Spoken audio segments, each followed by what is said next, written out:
I was standing dead still at the bedroom doorway, watching a scene I'll never forget. She was fresh out of the shower, toweling off like nothing was wrong. Her damp hair clung to her neck, steam drifted around her, and that perfume she always wore floated in the air like a trap. Her voice hit me before I even stepped inside. "Now that I've gotten my emotions from Luke, you may touch me," she said, without even turning around. Touch her? After what I had just seen, after the message that was still burning in my brain. I said nothing. I just watched her, like I was looking at a stranger wearing my wife's body. Her name's Brooke. Or at least, it used to mean something to me. Now she was just the wrapping around something rotten. My voice came out low, like it had to push its way out of a cave. "No need," I said. "I know everything. And soon, so will Luke's wife." That got her attention. She spun around, and just like that, the grin vanished off her face. I kept going. "Oh, and maybe check your bank app. It's going to be a lot lighter." She dropped the towel. "Drew, what the hell are you talking about?" That was it. That was the moment everything changed. Just 2 days before, I was working overtime like a fool, thinking I was building something with a woman who had already checked out of our marriage. I'm in property sales.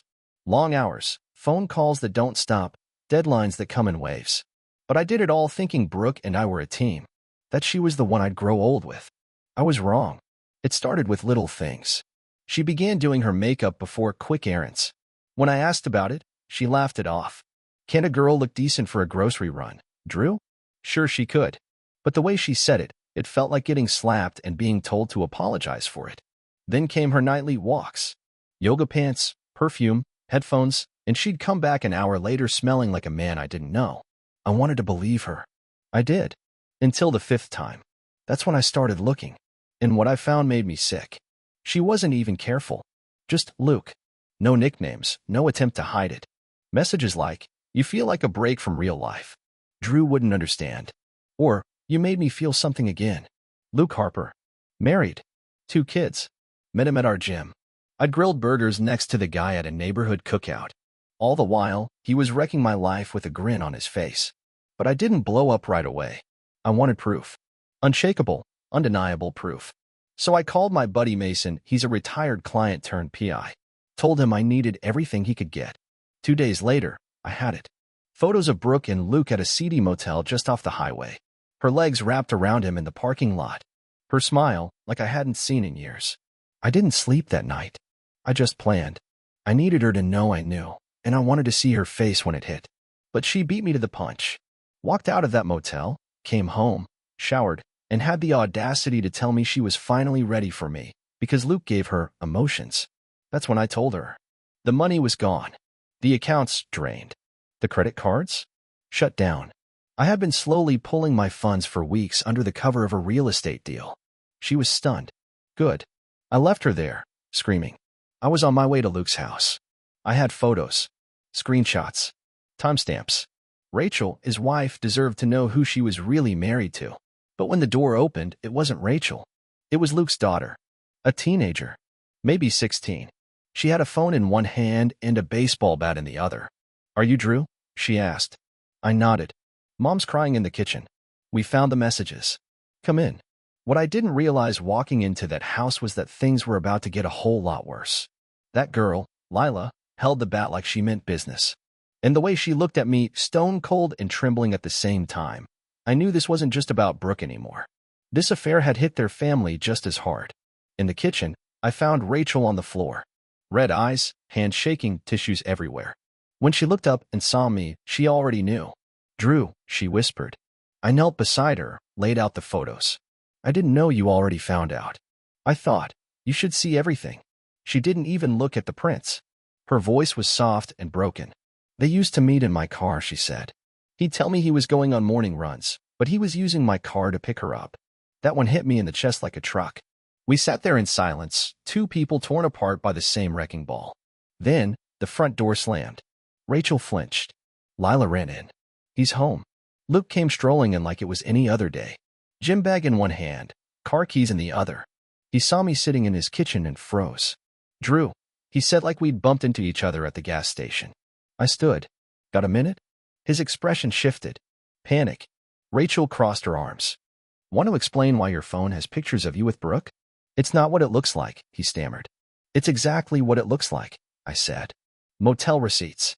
Screenshots. Hell, your dashcam had footage. Mason got it all. You hired someone? Rachel shoved the photos into his chest.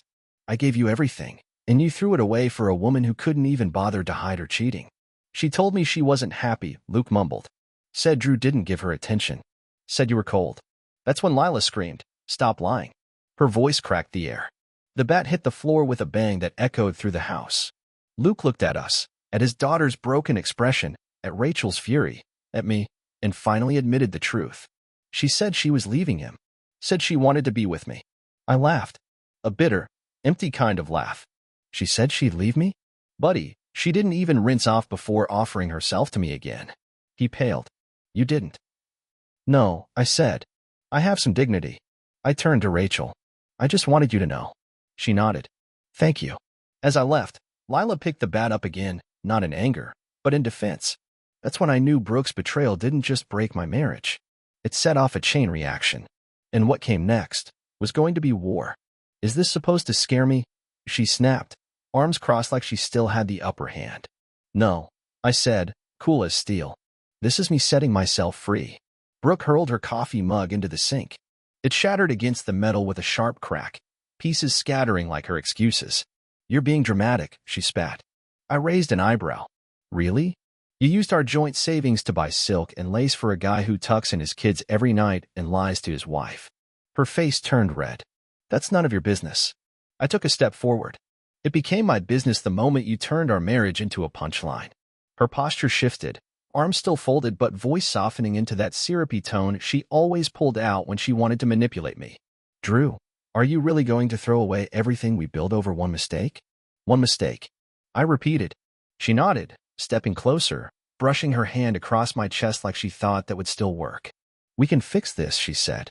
Therapy, maybe. I leaned in, voice low. Or maybe you can check the bank app. The smile drained right off her face. What? You lied. You cheated. You laughed at me behind my back.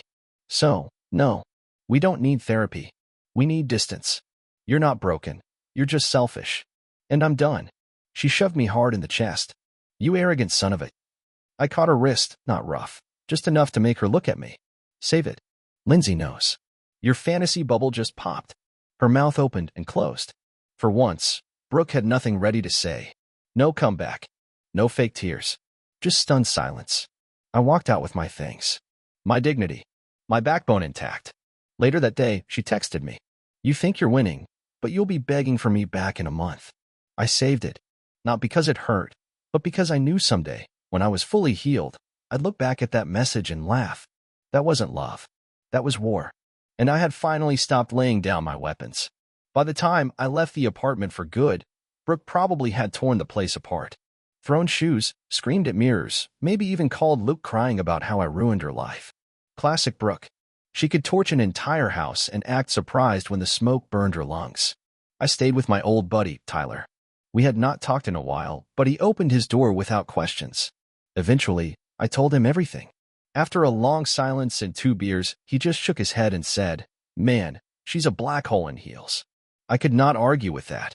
I figured once everything blew up, the exposure, the drained accounts, the departure, she would quiet down. That maybe, just maybe, the storm had passed. I was wrong. The next morning at 8:03 a.m., my bank called. Brooke tried to access the emergency fund, the one I had already emptied 24 hours earlier. I picked up, speakerphone on. Yes, I said. The account was closed. She no longer has access. Click. 10 minutes later, my phone blew up. 12 messages in a row. Where's the money? I need it for rent, Drew. You're being controlling. Financial abuse is real. You'll regret this. I hate you. Please. Answer me. I just stared at the screen. Rent? I had been paying that alone for months. Bills? She had a credit card I funded while she took selfies and called it freelance work. She flipped from rage to guilt to pity party in minutes. But none of it worked anymore. I had seen the real her, and I was done playing the fool. Around noon, I got a surprise call. It was Lindsay. Hey, she said, soft and unsure. I hope it's okay, I called. Yeah, I said. Of course. I just wanted to say thank you. You don't have to. I hated being the one to tell you. She sighed. Still, I needed to see the truth. I would have kept living in denial otherwise. We talked for a while, nothing heavy. Two people sitting in the ashes of their marriages. Before she hung up, she said, "If you ever want to grab a coffee, no pressure. Just two survivors of betrayal. I'd be okay with that." It was the first normal, decent moment I had felt in a while. Later that day, I pulled into the gym parking lot. I wasn't there to work out. I just needed to see something. And there she was, Brooke, sitting in Luke's car, screaming into the dashboard, crying. He looked like he had been hit by a truck full of regret. I watched as he got out of the car and walked away. Not a word, not a glance back. She chased him for a second. Then she stopped, fell to her knees, and crumpled like a sad ending. I did not gloat. I did not cheer. I sat in my car, quiet, peaceful, for the first time in months. That night, in my new place, with my new keys, I poured myself a drink, scrolled through my phone one last time. One last message from her. "I hope you're happy. You've ruined everything." I smiled, turned off my phone, and whispered to the empty room. "No, Brooke. You did that all on your own." The next few days were quiet. Not the kind of calm that feels safe, but the kind that feels like walking through wreckage after a storm. No calls, no threats, no tears, just silence. I should have known she was winding up for something. Tuesday afternoon, I was finally hanging the last frame in my condo, an old photo of me and my dad on a fishing trip, when someone started pounding on my door like they wanted to break it down. I checked the peephole. It was Luke. He looked like a man who hadn't slept in days. Hair a mess, red eyes, face pale. I opened the door slowly. "You all right?" He stormed in. "She's out of her mind." I closed the door behind him. "Go on." "She told my wife we were engaged, Drew. Showed her a ring." I blinked. "A ring?" "I didn't buy it." "She did. Told Lindsay I proposed. Said we were leaving town together." He collapsed on my couch, running his hands through his hair. "I swear on my kids. I never said any of that." I nodded slowly. "So you finally seeing it now?" He looked up at me like a man who had just realized he was standing on a landmine. "I thought she was just fun. A little different. Exciting." "You mean unstable, manipulative, and addicted to attention?" He did not argue. "I've lost everything," he whispered. "Lindsay kicked me out. The kids will not even talk to me. My job's investigating the affair. I'm on unpaid leave." I leaned forward. "All that for motel sex and someone who could not spell loyalty if you paid her." "She said she loved me," he muttered. I laughed, loud and bitter. "She told me I could touch her after getting her emotions from you. That is not love, man. That's delusion in designer shoes." He dropped his head into his hands. "She keeps texting me, threatening to expose me more if I don't take her back. Says she'll hurt herself. Says she'll go public." "She won't," I said. "She just wants someone to clap while she lights the match." But I knew Brooke. If she felt cornered, she would not just go down. She'd go down swinging, screaming, trying to take the walls with her. And she was not done yet. Not by a long shot. That night, I got a message from an unknown number. "You're destroying lives. You'll regret this." No name, no number, no profile picture. But I knew the venom. Brooke. She had burned everything down and now blamed me for the ashes. Luke left around midnight. He looked like a ghost of the smug guy who once smiled at my wife behind my back. At the door, he turned. "What do I do now?" I looked him in the eye. "Now? Now you learn how to rebuild, with the truth this time. Not with masks. With truth." That was the only way forward now. And if Brooke thought she could light another fire in my life, she could go right ahead. Because I had already walked through hell. And she forgot. Hell has nothing left to burn when you have already turned to ash. By Thursday, things went quiet again. Not peaceful, just that heavy kind of silence that creeps under your skin.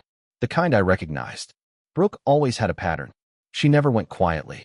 Her storms always came after the calm. So I waited. And like clockwork, she struck the next day. It started with a knock. Not Luke this time. A courier, neutral face, asked me to sign for an envelope. Then he jogged back to his van like he had just handed off a time bomb. Inside, legal papers. From Brooke's attorney. She was filing for spousal support. I stared at the page like it was written in another language. Then I read it again. And again. Spousal support. From the woman who cheated, drained our savings, mocked me, and tried to crawl back into my arms minutes after sneaking around with another man. I laughed. Not a funny laugh. A hollow, tired one. The kind you let out when you have no idea whether the world is serious anymore. I called Samantha, my lawyer. Sharp. Unshakable. Born to destroy nonsense like this. She is really doing it? I asked. Samantha sighed. We expected something like this. She'll say you neglected her emotionally. She will cry in court. She will try to spin therapy bills and trauma. But we have everything. Texts, surveillance footage, receipts. She is throwing wild punches now. That means we are ahead. I leaned back in my chair, stared at the ceiling. What kind of person sets a fire, then sues the house for burning down? Samantha did not even pause. Brooke. Fair. That night, I ran to the store, groceries, some basic stuff. Coffee, cereal, bread. Things that made life feel normal again. And there she was, leaning against my car like it still belonged to her. Red lipstick, black dress too tight for decency, heels that clicked with entitlement. She wore that fake smile like a mask she refused to take off. Hey, stranger, she purred. I stopped in my tracks. Keys in hand. I am calling security, I said flatly. She scoffed. Drew, do not be dramatic. I took a step closer. You served me with a lawyer. You torched everything we had. And now what, you want to chat in the parking lot like we are old friends? She pushed off the car and slowly walked toward me. You are not completely innocent in all this, she said, trying to tilt the spotlight my way. I raised an eyebrow. Come again. You were always gone. Always working. Tired. You stopped noticing me. There it was. The classic Brooke defense. Turn her betrayal into my fault. Let me get this straight, I said. Because I was paying the bills, covering your clothes, and working late to build our future. I deserve this. You made me feel invisible, she hissed. Luke made me feel alive. Luke made you feel like a new toy. Then he left you in the yard. That hit. Her face twisted. She stepped closer, way too close. You think you have one? She whispered. Without me, you are just a bitter man hiding behind paperwork. I held up my phone, snapped a picture of her. She flinched. What are you doing? Collecting evidence, I said. For court. Proof of harassment. She stared at me, voice dropping to a whisper. You are playing with fire. I leaned in just enough that only she could hear me. I am fireproof now. Her mouth opened, then shut. She turned away and stormed off, heels stabbing the pavement like they were punishing it. I sat in my car for a few minutes after. No music. Just quiet. Streetlights humming. My heartbeat finally settling. Brooke could declare war all she wanted. But I had already won. The courtroom was colder than I expected. Not the temperature, the energy. Like the truth had to fight to stay alive in there. Samantha sat beside me. Calm. Confident. I wore a clean suit. Pressed shirt. My hands were steady. Across from us, Brooke looked like she was ready for a magazine shoot. Hair curled perfectly. Soft makeup. A modest blouse, too modest, like she was trying to play the victim card hard. She never looked at me directly. But every few minutes, I caught her sneaking a glance, watching to see if I would crack. I didn't. The judge was a woman in her 50s, tired eyes, sharp voice. The kind of person who has seen every trick in the book. You could not fake your way through her. They called our case. Brooke's lawyer stood and spoke like he was trying to win a drama award. She had been emotionally abandoned, financially dependent, traumatically affected. On and on. Samantha leaned in and whispered, she is going big. Good. The higher she climbs, the harder she falls. Then Brooke took the stand. I gave everything, she said, eyes welling up. But Drew changed. He became cold. I felt so alone. I never meant to hurt him. I just needed to feel alive again. I almost laughed. The judge asked, did you engage in an affair with Mr. Davis? Brooke hesitated. It was not physical, at first. But yes. And during that time, Mr. Thompson continued to support you financially? Yes, but he stopped loving me. Now it was Samantha's turn. She stood with that calm, dangerous look, like a lioness circling a wounded deer. Brooke, she said sweetly, did you tell Mr. Davis's wife that he proposed? Objection. Overruled. Brooke blinked. That was misunderstood. Did you use Mr. Thompson's credit card to pay for hotel rooms with another man? We had joint accounts. Did you text your husband that he could touch you now because you got your emotions from another man? Silence. Brooke stared at the table. No further questions. We had every receipt, every GPS ping, every photo, every lie caught in full color. The judge listened. Quiet. Unflinching. Then she ruled. No spousal support. Denied. Brooke looked like someone had cut her strings. She blinked at the judge, confused, like her magic stopped working. As I walked out, she called after me. Drew. I stopped, turned around. She was standing in the courthouse hallway. No makeup tricks now. Just red eyes, chapped lips. Empty. You ruined everything. I held her gaze. No, I said. You did. Then I turned around and walked into the sunshine. The air outside felt too fresh. Like the world was finally mine again. I got into my car, loosened my tie, looked in the mirror. I did not look broken. I looked alive. It was not just a divorce. It was an exorcism. The illusion was dead. For the first time in years, I was not a backup plan. I was not a wallet. I was not a placeholder. I was free. That night, my phone buzzed. Lindsay, coffee's still on the table. Only if you want. For the first time since everything fell apart, I typed back one word. Yes.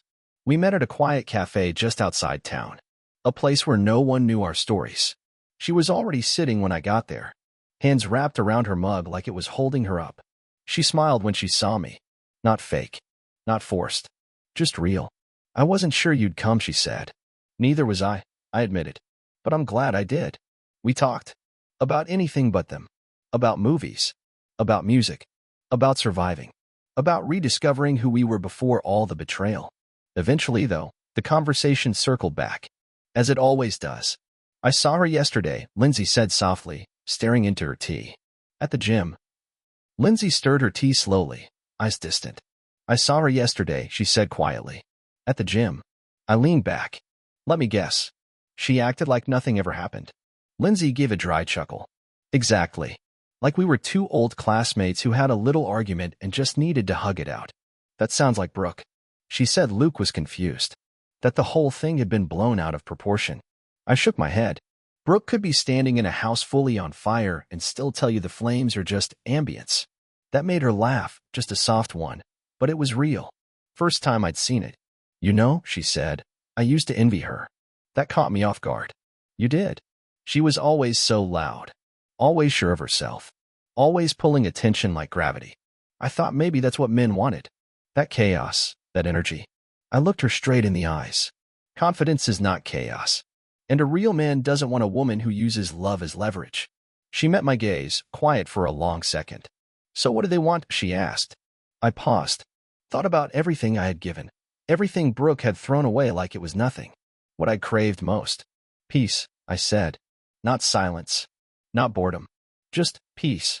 A safe place to land when the world gets loud. She stared at me then, not searching, not doubting, just seeing me. We stayed in that little cafe until the lights dimmed and the chairs were flipped on tables. Then we stood outside by our cars under the low hum of flickering parking lot lights. No tension. No flirtation. Just two people who had been through their own private wars, finally breathing air that did not hurt.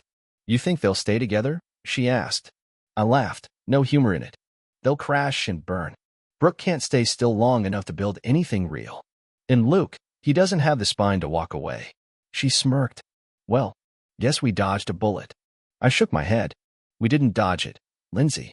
We got hit. Straight in the chest. We just lived through it. She smiled again. Not the polite kind. The kind you give someone who understands without asking. Then maybe surviving is our superpower. A week later, a letter showed up in my mailbox. From Brooke. Of course it wasn't handwritten.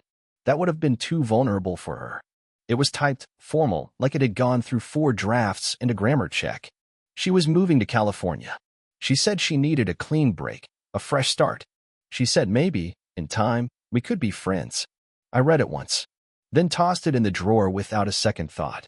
There's a difference between closure and reopening wounds. 3 months have passed now. Life looks different, feels different. I am still putting the pieces back together, but this time, they are mine. My couch, my space, my peace. I am not living on edge, walking on eggshells, waiting for someone else's mood to decide my day. I reconnected with old friends, people she quietly edged out of my life. Funny how isolation sneaks up on you. How you do not see the walls until you are already surrounded by them.